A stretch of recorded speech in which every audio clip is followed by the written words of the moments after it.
दुनिया से मैं हारा तो आया तेरे द्वार, दुनिया से मैं हारा तो आया तेरे द्वार। यहाँ पे भी जो हारा कहाँ जाऊँ मैं सरकार। દસમ દલડાની માય જો એ ખબર પડી જાય કે પરમાત્મા મારાથી જરાય દૂર નથી, આકાશથી આગેરડું પાતાળે ભરપૂર, પિંડ બ્રહ્માંડ વ્યાપક સદા નહીં નિકટ નહીં દૂર। આ જો સમજણ સર્વ ભ્રાંતિ મટી જાય, જો આવી સમજણ આવે તો સર્વ ભ્રાંતિ આપણી ટળી જાય। એટલે સદગુરુ મહારાજે આપણને ત્રિવિધિના તાપમાંથી ઉગાર્યા છે। ત્રિવિધિના તાપમાંથી કેવી રીતે ઉગાર્યા કે તમે જેને જુઓ તે એના દુખડા જ ગાતા હોય, જે ગઈકાલે વાત કરી હતી। પણ આપણને મનને કોઈ પણ પરિસ્થિતિમાં, કોઈ પણ દુઃખમાં અથવા પ્રતિકૂળ પરિસ્થિતિની અંદર મન સમાધાન કરતું થઈ જાય તો તમારા દિલમાં સદગુરુ પ્રગટ સ્વરૂપે બિરાજમાન થઈ ગયા છે એનું પ્રમાણ। કારણ કે સદગુરુનું શરીર હાજર હોય કે દૂર હોય કે ન પણ હોય, જ્યારે એમનું શરીર સદેહ હોય ત્યારે જ તમારે એમની પ્રગટની પરખ જો તમે કરી લો કે આ મારા સાક્ષાત પરમાત્મા છે, તો જ તમારામાં એ પ્રગટ દીવો થાય, તો જ તમે નક્કી કરી શકો કે હું પોતે અવિનાશી સ્વરૂપ છું। જો સદગુરુમાં જ દેહ ભાવ રહી જશે તો પછી આપણામાં ક્યારેય એ પ્રગટનો આનંદ આપણામાં આવશે નહીં અને ત્રિવિધિના તાપ ટળશે નહીં। સદગુરુ પ્રગટ થયા, સદગુરુ આપણામાં હજરા હજુર છે, એનું પણ પ્રમાણ ક્યારે મળે કે જ્યારે જ્યારે કોઈ પણ પરિસ્થિતિ આવે ત્યારે અંદરથી પ્રેરણા રૂપે સદગુરુ આપણને જવાબ આપી જ દે છે। એટલે માર્ગદર્શન, એટલે સદાયના માટે ગુરુ મારી પાસે જ છે, ત્યારે એમ કહેવાય કે મારા દિલની અંદર મારા સદગુરુ બિરાજમાન છે। ઘટ ભીતર ગુરુ પ્રકાશ્યા રે, મારે આનંદ ઉત્સવ આજે હરે। खूब सुंदर बात करी कि मनुष्य जीवन मळ्या पछी एक आश आपणी भीतर होय छे अने ए आशा ए परमात्मानी प्राप्तिनी आशा कायमना माटे होय छे અને એ આશાને પૂર્ણ કરવા માટે આપણે અનેક રીતે પ્રયત્ન કરીએ છીએ। પરમાત્માને પ્રાપ્ત કરવાની આશા તો રખાય ને, બીજી કોઈ આશા ના રાખીએ, પણ પરમાત્માને પ્રાપ્ત કરવાની આશા તો આપણે રાખીએ ને, એ આશા રખાય એવી છે। આપણે ગઈકાલે કીધું હતું કે નિયમ રાખવા જેવું છે, પણ કયું નિયમ રાખવાનું કે જ્યાં સુધી મારા સ્વરૂપની પ્રાપ્તિ ના થાય ત્યાં સુધી હું સમરણ નહીં છોડું, એમ આ આશા રાખવાની કે જ્યાં સુધી પરમાત્મા કહેતા હોઈએ, સત્ય કહેતા હોઈએ, બ્રહ્મ કહેતા હોઈએ, નિજ સ્વરૂપ કહેતા હોઈએ, એની તો આશા રાખી। केशव भगवान ने कोई कीधु कि हम है योगी तुम हो भोगी, कि बात तारी साची छे, હું ભજનનો ભોગી છું, મને ભજનમાં ખૂબ પ્રીત છે, હું ભજનનો ભોગી છું.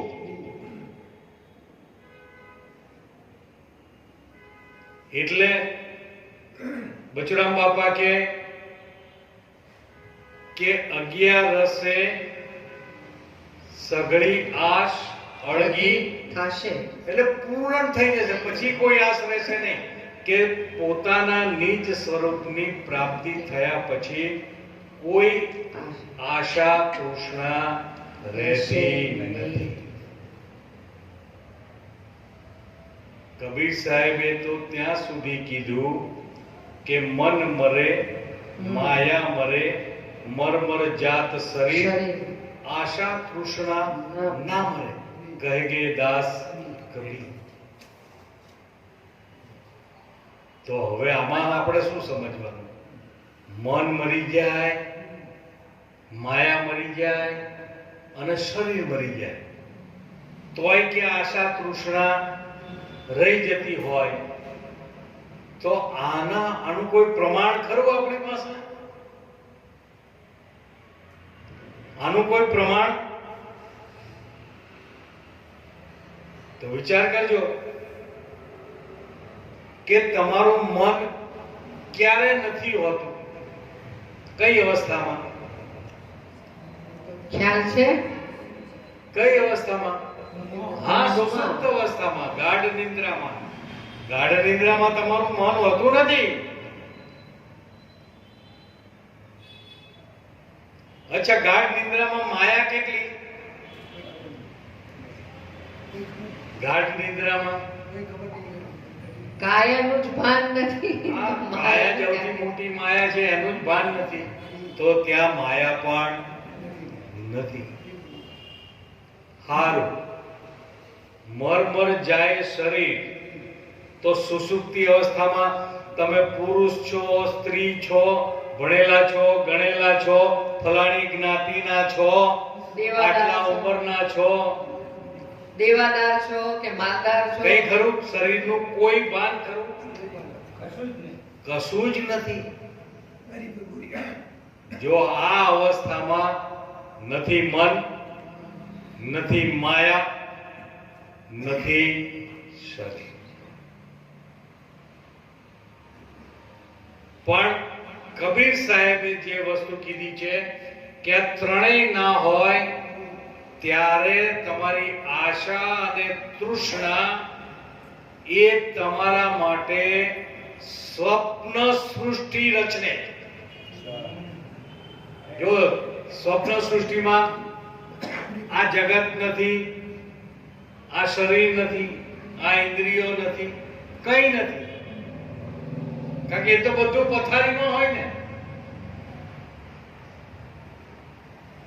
અને આ આશા અને તૃષ્ણા આખું જગત નવું રચે.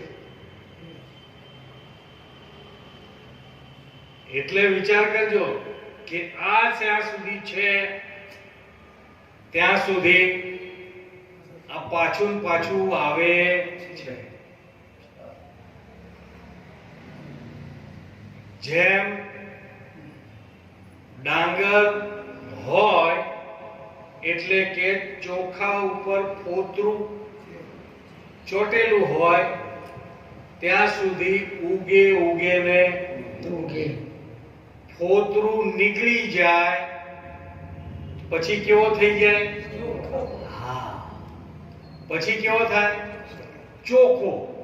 ચોખાને તમે વાવો તો એમાંથી ઉગાવો થાય. અંકુર ના ફૂટે. પછી બીજા બધા બીજ જુઓ. ચણા છે, સિંગદાણા છે, મગ છે, બીજા બધા જે દાણા છે એને તમે નાખો તો તરત અંકુર ફૂટે. તો એને શેકી નાખે.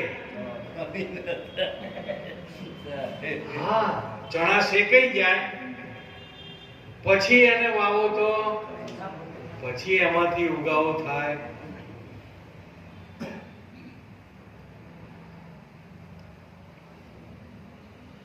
જ્યાં સુધી છે ત્યાં સુધી આશા તૃષ્ણા છે, પણ જ્યારે કે છે કે જે મારી જન્મો જન્મની આશા હતી પરમાત્માને પ્રાપ્ત કરવાની, અને એ પરમાત્મા મળી જતા મારી બધી આશાઓ પૂર્ણ થઈ જાય. એટલે બચુરામ બાપા કે જગતની આશ સદા નિરાશ. હરે જગતની આશ રાખશો, જગતમાંથી કંઈક મેળવવાની આશા રાખશો ને તો એ તો જગત પોતે જ કલ્પના માત્ર છે. તો તમારા ચેતનને એ ક્યાંથી તમને પૂરી કરી શકવાનો છે? જગતની આશ સદા સદા નિરાશ. ભજી લે મન કેશવ કેશવ મૂળ પ્રકાશ. પ્રકાશ. વાહ વાહ. તારા સદગુરુને ભજી લે તો સદગુરુને કયા ભાવે ભજવાના છે? કે નિર્ગુણ નિરાકાર બ્રહ્મનું સગુણ સાકાર સ્વરૂપ મારા સદગુરુ છે. આ ભાવે ભજવાના છે. હમણાં વરસાદભાઈએ કીધું કે જો ગુરુમાં પણ આપણને દેહ ભાવ જણાશે, ગુરુમાં જ દેહ ભાવ જણાશે તો આપણો દેહ ભાવ કદી ટળશે નહીં. ટળશે નહીં. એટલે સગુણ સંતને નિર્ગુણ બ્રહ્મ જાણવા અને સંતની સેવ્યા એણે સર્વને સેવ્યા. વાહ વાહ. એટલે અમારા પુષ્પાબેન તો ઘણી વખત સાખી બોલે ને, ગુરુપદ પંકજ પૂજતા 14 લોક પૂજાય, શિવ વિરંચી શારદા જસ ગુરુ તણા ગાય. તો જગતની આશ સદા નિરાશ, ભજી લે મન કેશવ મૂળ પ્રકાશ. એમાં બચુરામ બાપુએ કળિયુગની મહાનતા બતાવી છે કે સતયુગમાં ઋષિ મુનિઓને અને બધાને હજારો વર્ષ મહેનત કરવી પડતી, તપ કરવું પડતું ને, અને એવી 8 પહોરમાંથી હાથ ધ્યાન કરવું પડતું. ત્યારે ક્યારેક સમાજ થઈ જતું, બાકી એમાંથી પાછા ઉઠે એટલે હા. તો બચુરામ બાપા કે કળિયુગ કેવળ બ્રહ્મ સુધારસ. કળિયુગ કેવો છે? બ્રહ્મ સુધારસ છે. પણ પ્રેમી જન કોઈ પીવે. કોણ પી શકે? પ્રેમી. હા, પ્રેમી હોય તો એના પ્રેમને પીવે. આ પ્રેમ વગર પીવાય એવો નથી. મીરાબેનને પ્રેમ થયો હતો ને મોહન સાથે, તો જે આવ્યું એ પી લીધું, પ્રેમેથી પીધું. એમાં સહેજે લેશ માત્ર શંકા પણ કરી નહોતી.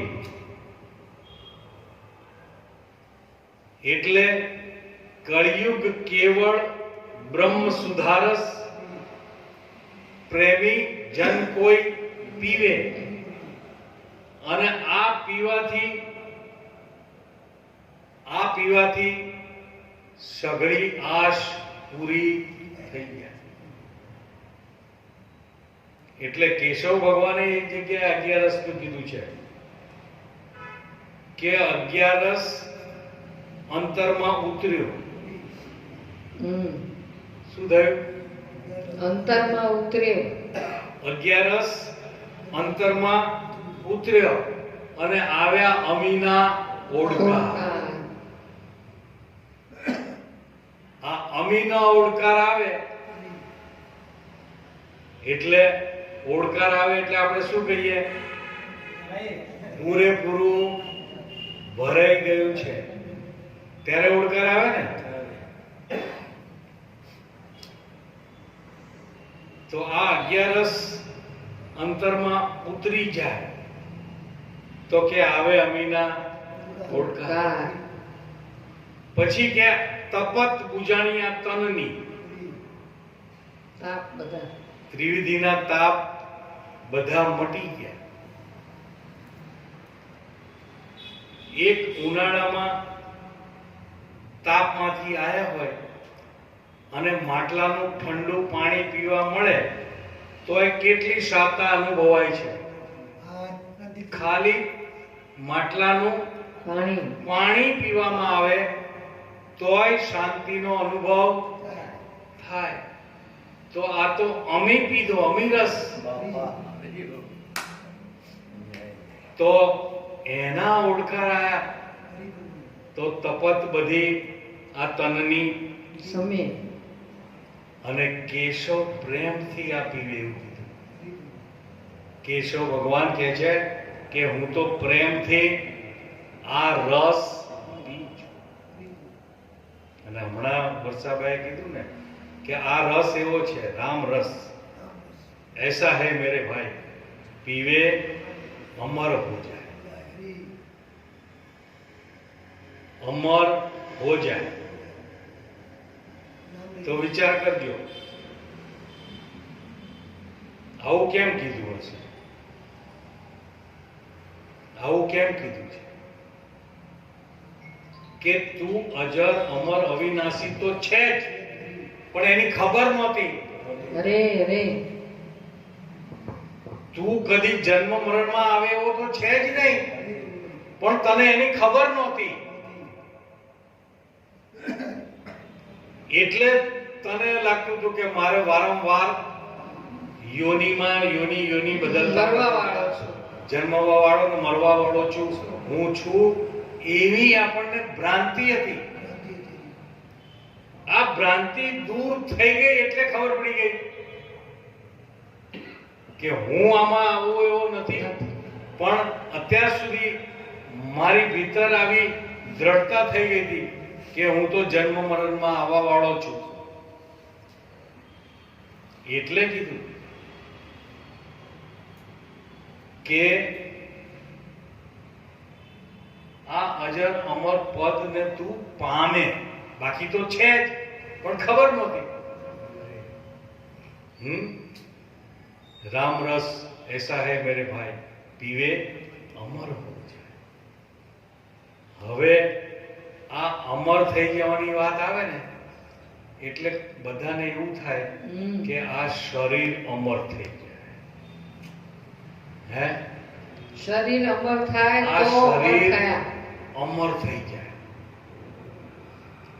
એટલે આવો કોક ખૂબ જિજ્ઞાસુ હશે, અમર થવાની જિજ્ઞાસા વાળો, અને કોઈ સંતને મળ્યો હશે કે તારે અમર થવું હોય તો એક દુર્લભ સરોવર છે, પણ ત્યાં કોક જ પહોંચી શકે એવું છે કે પણ મારે તો અમર થવું જ છે. એટલે એ તો ત્યાં પહોંચ્યો ગમે તેમ કરીને. ત્યાં પહોંચ્યો તો એક કાગડો હાવ જર્જરિત અવસ્થામાં, પાંખો બાખો બધુંય પડી ગયું હતું, આંખો બાખો બધી ઊંડી ઉતરી ગઈ હતી. માંડ આની સામે જોયું અને પેલો આમ ખોબો ભરીને પીવા જતો હતો કે પીતો નહીં.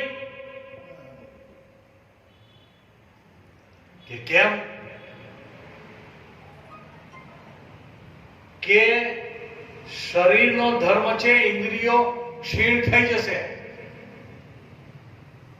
આંખે દેખાશે નહીં, જીભેથી દાંત પડી જશે, ચવાશે નહીં, રસના સ્વાદ લઈ શકશે કાને સંભળાશે નહીં, પગે ચલાશે નહીં, અને મારી જેવો જર્જરિત થઈ જઈશ, પછી મરવું હશે તોય મરી શકીશ, શરીર છોડવું હશે તોય છૂટશે.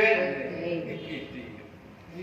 હવે વિચાર કરો કે આંખે દેખાય નહીં, હાથેથી પકડાય નહીં, કાનેથી સંભળાય નહીં, દાંતેથી ચવાય નહીં, પગેથી ચલાય નહીં, આ તો શરીર કદાચ એવું હોય કોઈ કામનું શું?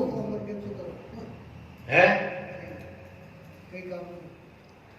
તો શરીરને અમર કરવાની વાત સંતોએ કરી નથી. તારું અમર તત્વ છે એને તું જાણી લે, અને એ જાણવું એટલે હું પેલી ભ્રાંતિમાંથી બહાર આવી ગયો એટલે કહું છું કે અમર થઈ જાઓ. શું કહીએ આપણે? અમર. બાકી તો સંતો કે હમ હે આયા અમરાપુર से, અરે રે है हम ही आया गुरु नूर से, अमरापुर में धामा, चढ़ी सुरता आसमान थेराणी, तो ब्रह्म हमारा આપણું એનું એ જ ધામ છે. પણ જે ભૂલાઈ ગયું તું એની યાદી થઈ જાય એટલે આપણે કે મને મોક્ષ પ્રાપ્ત થયો. તું મુક્ત જ છે ભાઈ, કદી બંધનમાં આવ્યો જ નથી. પણ બંધન રૂપી તે ભ્રાંતિ ઊભી કરી એટલે તને છોડાવા રૂપી મહાભ્રાંતિ એવું મોક્ષ ઊભો કર્યો.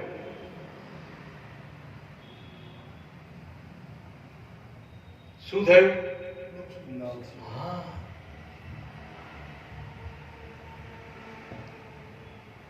બાકી તો તું મુક્ત જ છે.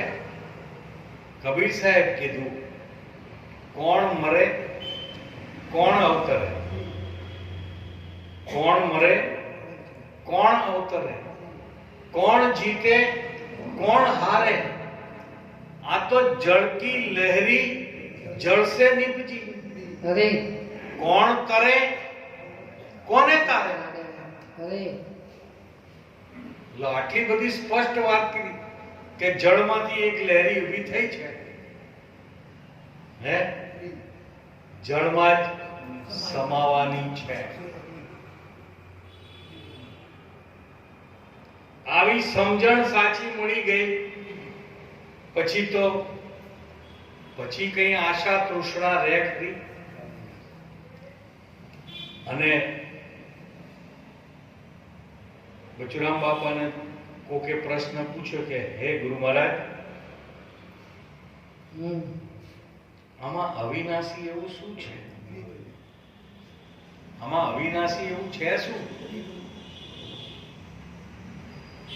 કે અવિનાશી તું છે? ગુરુએ સમજાવી કીધું અવિનાશી તું છે. આ તનમાં તપાસી લીધું અવિનાશી તું છે.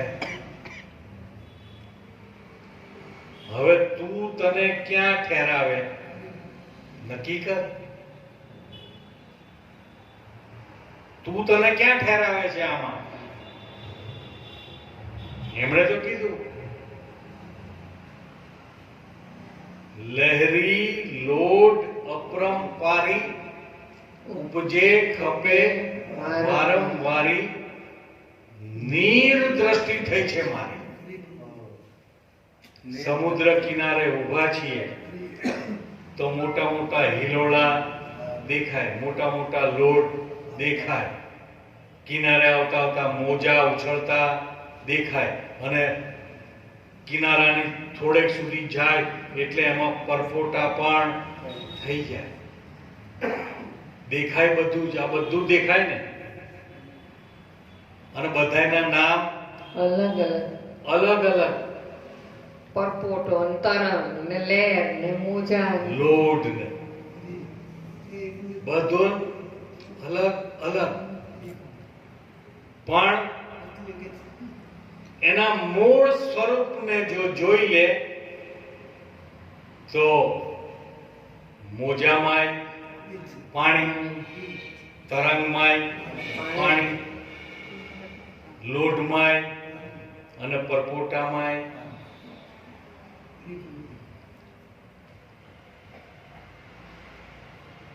આવી દ્રષ્ટિ થઈ ગઈ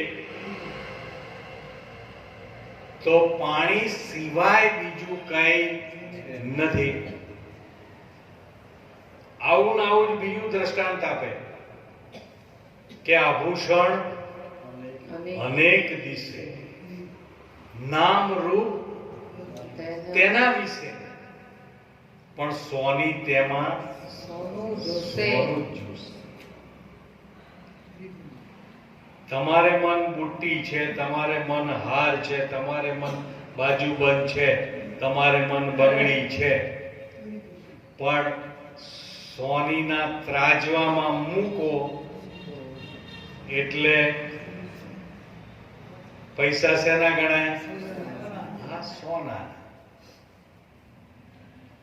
એને ઘાટ સાથે કઈ લેવા દેવા નથી. એમ આ ચૈતન્ય મહાસાગરમાંથી આ બધા મોજા ઉછળ્યા છે અને એ જ ચૈતન્ય એકરૂપ થઈ જાય તો બધું એમાં ને એમાં જ સમાય જાય.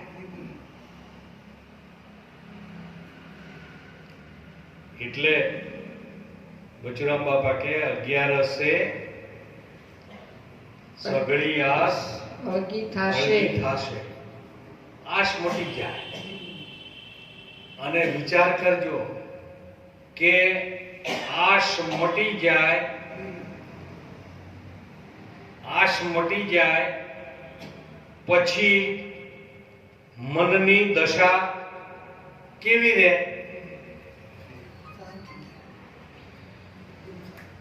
બિલકુલ સ્થિર થઈ જાય. પણ આ સંતો એવું કહે છે કે અંતે જેવી આશા તેવા તારા વાસા. નિવાસા થાય. પણ આશા જ નથી તો સ્વ સ્વરૂપ સિવાય બીજે ક્યાંય સમાવાનું રહેતું નથી. અને જો ખબર પડી જાય કે અવિનાશી તત્વ તો હું પોતે જ છું, એટલે બચુરામ બાપાએ કીધું કેશવ મૂળ પ્રતાપે બચુરામ માપો માપે. નહીં ઊંચું, નહીં નીચું, નહીં આગું, નહીં પાછું. જાણી લીધું આપોઆપ. કેશવ મૂળ પ્રતાપે બચુરામ માપો માપે. જાણી લીધું નિજ પદ, નિજ પદ આપો આપે છે.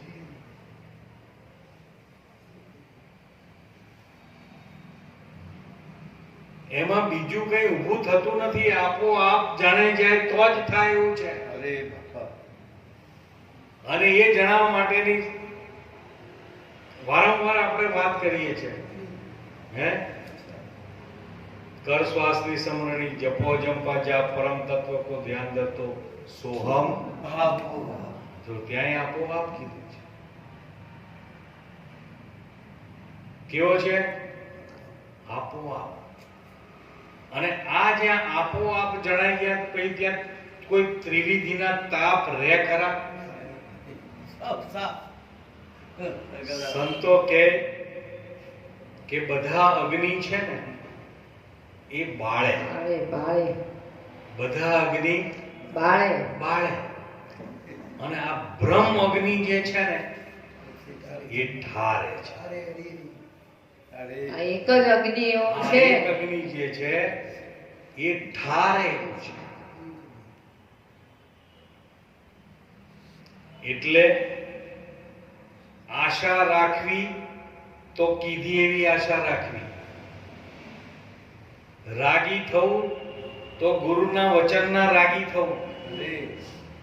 ભોગી થવું તો ભજનના ભોગી થવું.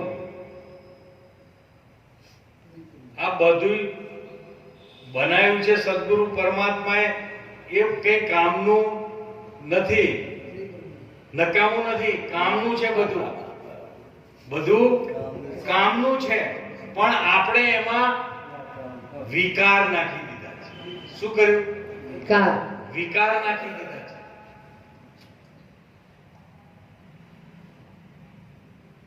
એટલે બચુરામ બાપા કીધું કે સદગુરુ શરણમાં કાયમ રહેવું. તો કાયમ કેવી રીતે રહેવું? કે કાં તો ગુરુને મારી પાસે લઈ લો, કાં તો હું ગુરુ પાસે જાઉં, તો ગુરુ પાસે કાયમ રહેવાય ને.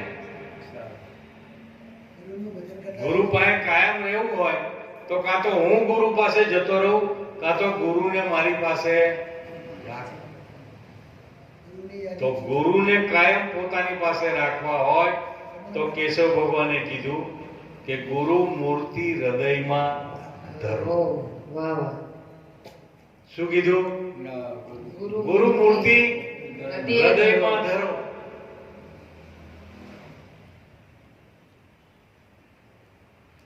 ગુરુ ચરણમાં ધરો મહાન. એટલે ગુરુએ જે કંઈ આપણને સમજાવ્યું છે, ગુરુએ આપણને જે કંઈ કીધું છે, એ આપણા દિમાગમાં કાયમ રાખવાનું, મનમાં એ કાયમ રાખવાનું. યાદી માથામાં રાખવું એટલે એની સતત યાદી. ગુરુ મૂરત હૃદયે ધરો, ગુરુ ચરણમાં ધરો માત, ગુરુ શબ્દમાં સુરતા ધરો. તો સદા સદગુરુ રહે તમારી પાસ. હવે વિચાર કરજો કે ગોકુળમાં રાસલીલા રમાતી ને, ગોકુળમાં જ્યારે રાસલીલા, કૃષ્ણ રાસલીલા કરતા ને, ત્યારે કે એક એક ગોપી સાથે એક એક કાન હોય. તો કાન કેટલા હતા? કૃષ્ણ કેટલા હતા? પણ એક એક ગોપી પાસે એક એક કાન. બોલો કે આવું કેવું થાય? આવું કેવું કે આ બેઠેલા છે એ ઘરે જઈ અને મને યાદ કરે તો બધાય પાસે હું હોઉં કે ના હોઉં?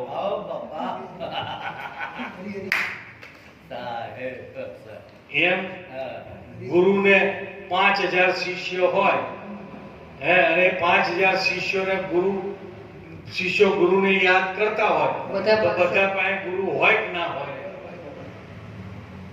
તો એક એક ગોપી જોડે એક એક કાન હોય કે ના હોય?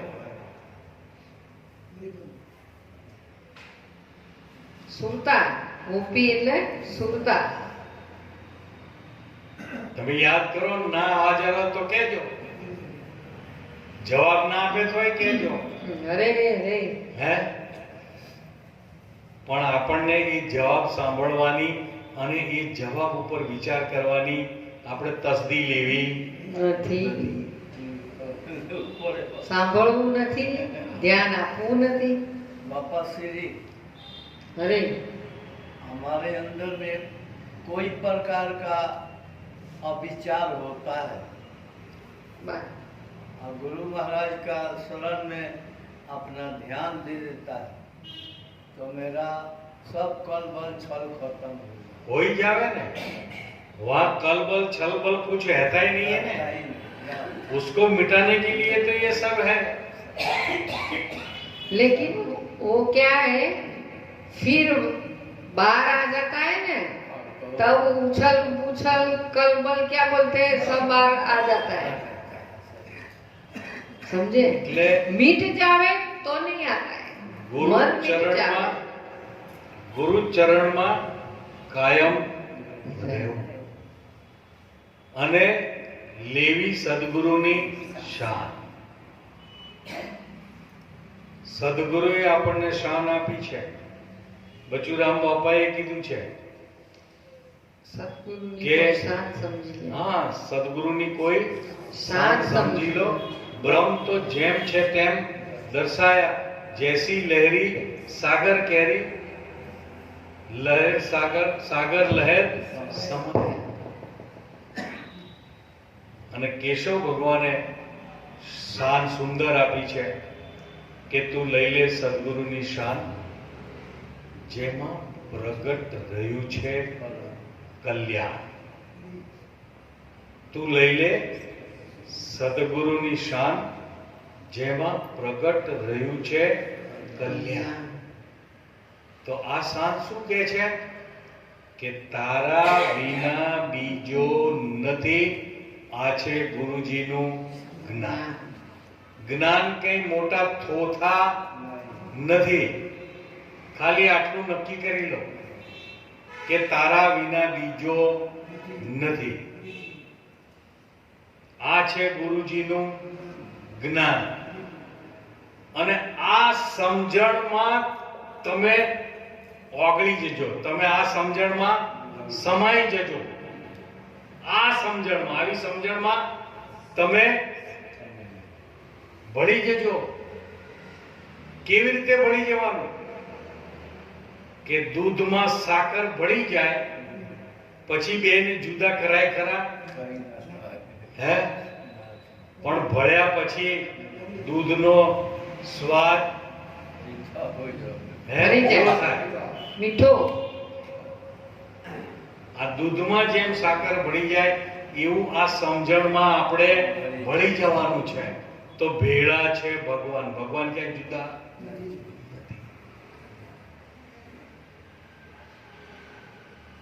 આપના અજંપા જાપ જપી લે,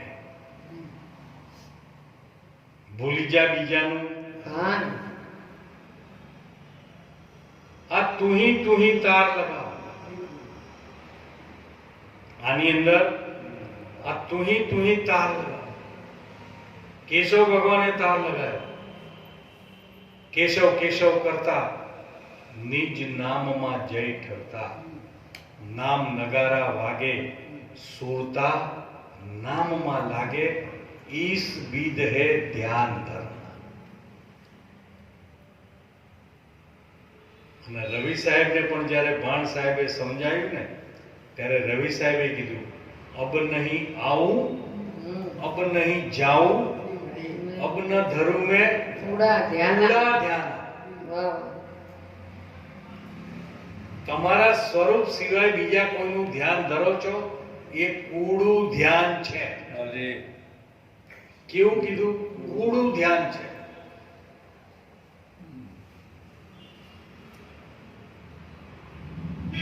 એટલે તુહી તાર લગાવ, ભૂલી જા બીજાનું. आप हो निज आत्मा, आप हो निज आत्मा. ब्रह्म तो तुम्हारा स्वरूप है. ब्रह्म तो तुम्हारा स्वरूप. આ સોહમ સોહમ ડોર પકડ લે તો થાય અખંડ આનંદ અનુભવ. આ સદગુરુની શાન છે. હે? અને સંતોએ જુદી રીતે પણ કીધું છે કે ઓહમ ઊંચા ચડે, આ સોહમ સામા મળે. આ છે નિજ ધર્મની શાન. શાન. ઓહમ ઊંચા ચડે, સોહમ સામા મળે. આ છે નિજ ધર્મની શાન. આ શાનમાં ફેરવે માળા તો ઘટ ભીતર થાય.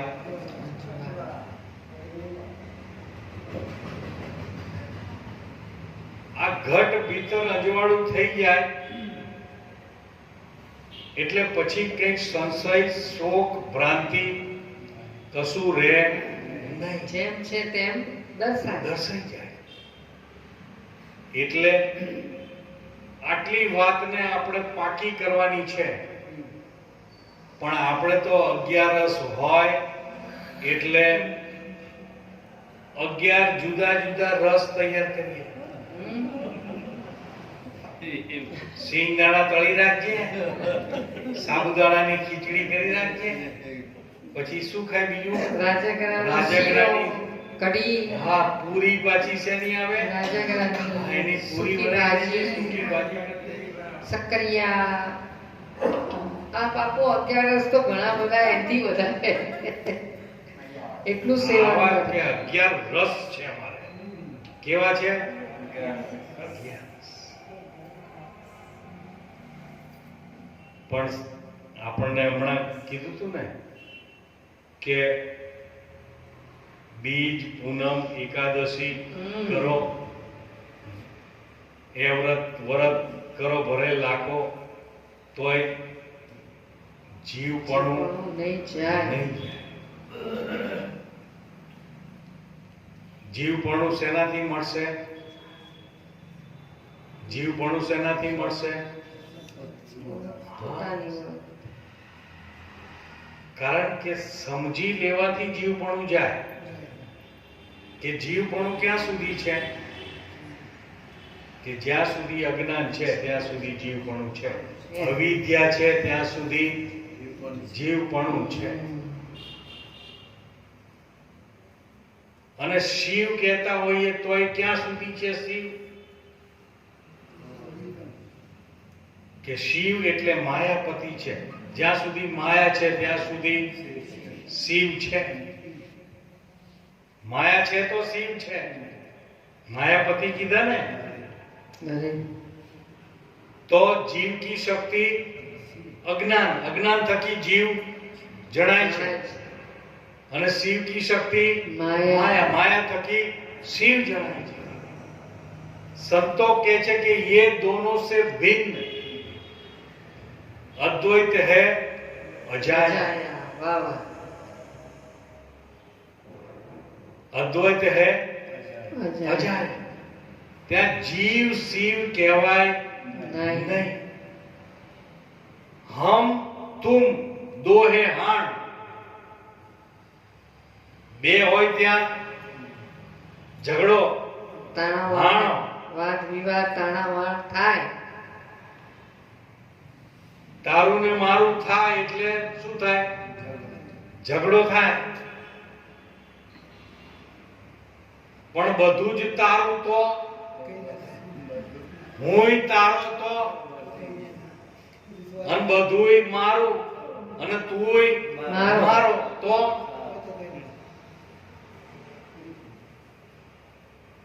આવી વાત કેશવ ભગવાન કહેતા, અમે તમારા રામ, તમે અમારા. અમારા.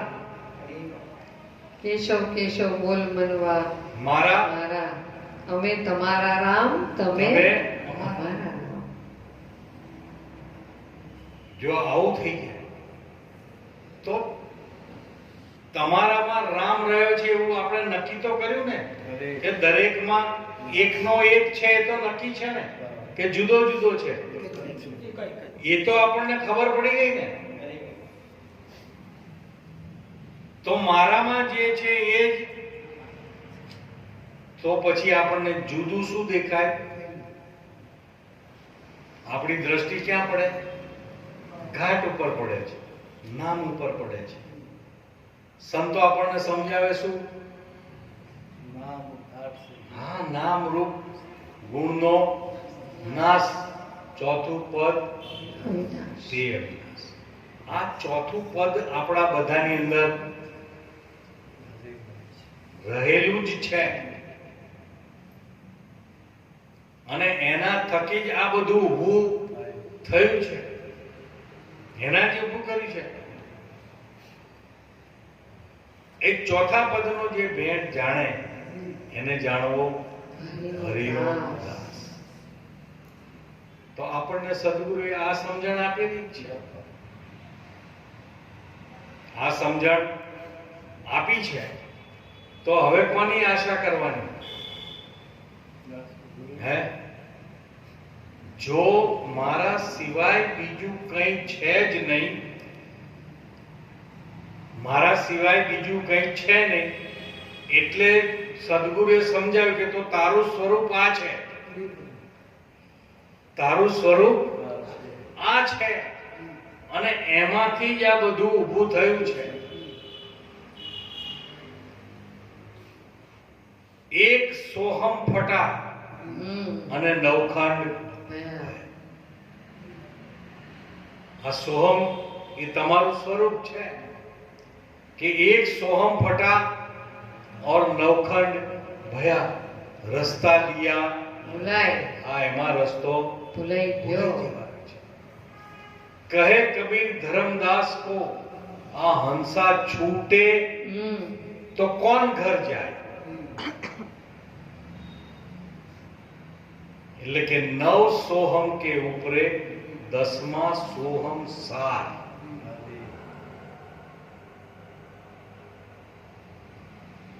नव सोहम के ऊपरे 10मा सोहम सार.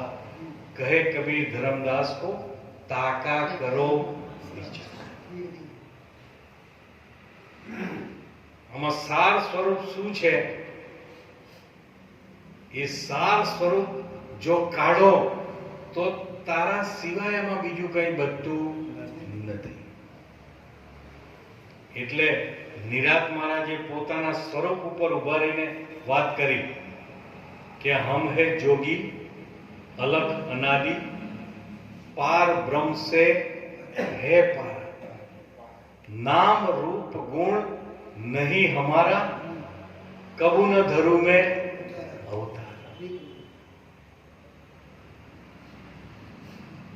આવી જ્યારે સાચી સમજણ, આવો રસ જ્યારે પીવાઈ જાય ત્યારે બધી આશ મટી જાય. અને ત્યાં આપણને કેશવ ભગવાનની એક સાખી તો તરત યાદ આવે જ, વારંવાર યાદ આવે. ક્યાં ગ્રહું હવે મેં કિસકી કરું આસ. જો છે આશા ત્યાં, કોની આશ કરો?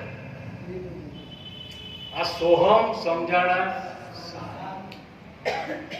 અને બચુરામ બાપાએ કીધું સો એટલે સાપેક્ષ જગત, સો એટલે આખું જગત, સો એટલે જેટલું જેટલું જગત તમને છે એ બધું શું છે? સો. સો સાપેક્ષ જગત છે. અને હમ એટલે હું. જો વિચાર કરજો, આખા જગતમાં સર્વ જગ્યાએ હુંનો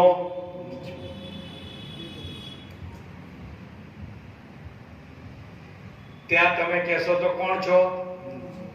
અહીંયા પૂછશે તોય કે કોણ છે? બધે હુંનો હું.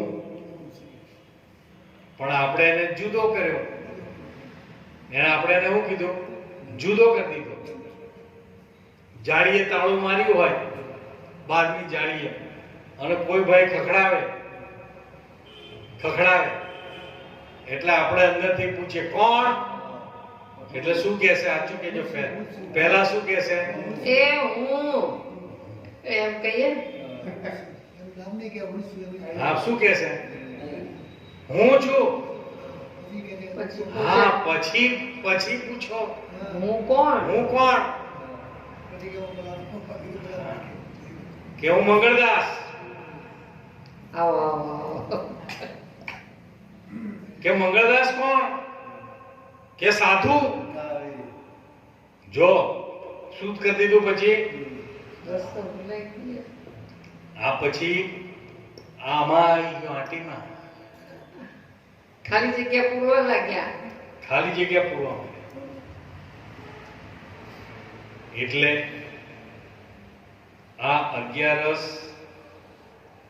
જો ખરેખર કેશવ ભગવાન કહે કે જો અંતરમાં ઉતરી જાય તો અમીના ઓડકાર આવે અને આશા તૃષ્ણા બધી વામી જાય. બસ આપણી આશા તૃષ્ણા ક્યાં વામવી, ક્યાં પરિપૂર્ણ કરવી? હે, બાકી એનો રસ્તો ગુરુ મહારાજે બતાવ્યો છે કે આશા તૃષ્ણા રૂપી ગહેરી છે એમાં લાલચ લોઢ બહુ અપાર છે. પણ ગુરુના નામનું નાવ જ મળ્યું પછી હેતે હલેસા લગાવ તો પાર થઈ જવાશે. આપણને બધાને આ ગુરુગમ રૂપી નાવડું મળેલું છે. હવે હલેસા આપણે લગાવવાના છે. બોલો સદગુરુદેવની જય. જય.